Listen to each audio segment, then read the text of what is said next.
Ya Rasulullah, I didn't know that it was you. And the Prophet ﷺ then said to her, sabr is at the stroke of misfortune. He wanted to tell her to be patient during the calamity as she's feeling all of the pain. It's too late if you are patient and calm afterward. Of course, grieving and sadness, this is allowed and even a sign of mercy in Islam. So it's not considered blameworthy whatsoever.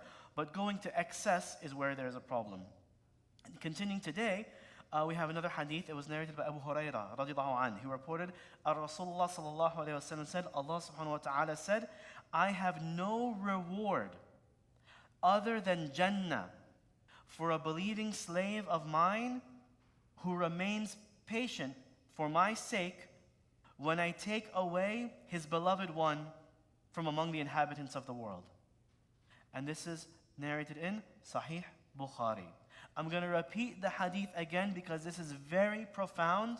Maybe you've heard it before, but this is one of those hallmark hadith of Rasulullah sallallahu alaihi wasallam because it's very clear, unambiguous.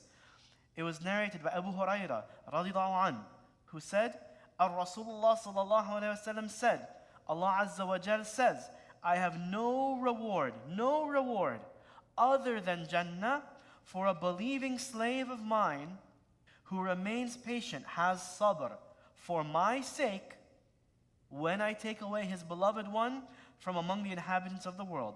That is narrated in Sahih Bukhari. So it's a very clear hadith. It doesn't leave a whole lot of ambiguity or confusion. Rasulullah sallallahu alaihi wasallam said that Allah says. So it's a hadith Qudsi. It's a hadith Qudsi. It's a hadith narrated by the Prophet Muhammad sallallahu alaihi wasallam of something that Allah said. So it's even a little bit more special.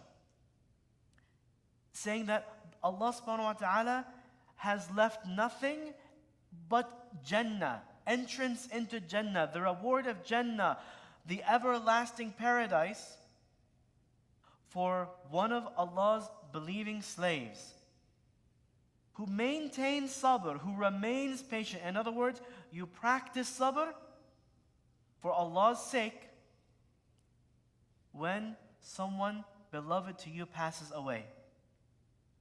So when someone who is alive, that you love, passes away, and you maintain sabr at the loss of this person,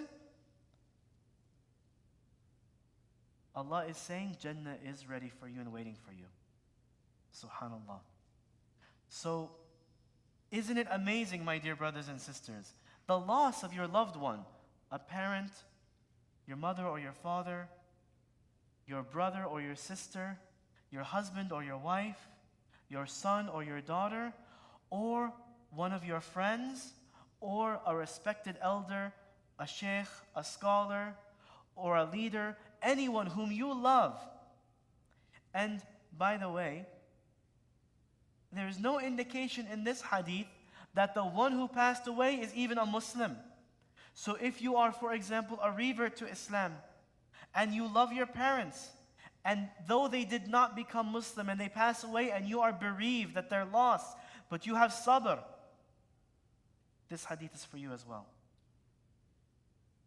Indeed, my dear brothers and sisters, those of us that were born into Muslim families, I don't think we truly appreciate when our brothers and sisters who convert to Islam, they leave behind a lot. And what can be the pain that they accepted Islam and maybe their parents did not before passing away. Inna lillahi wa inna ilayhi raji'un. The loss of losing your parent in this life, but also potentially in the next. Subhanallah. This hadith is telling us even the loss of your non-Muslim parent. If you have sabr, well, Allah is rewarding you with Jannah. What does this mean, my dear brothers and sisters? If you die on Iman and you had this, Jannah is waiting for you. The reward is Jannah.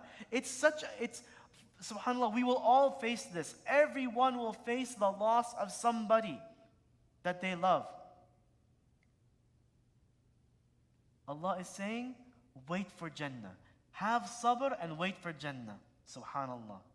You just have to have sabr. I know that's just having sabr is not necessarily easy, but subhanAllah, it's not for nothing. Allah is saying, He knows it's painful.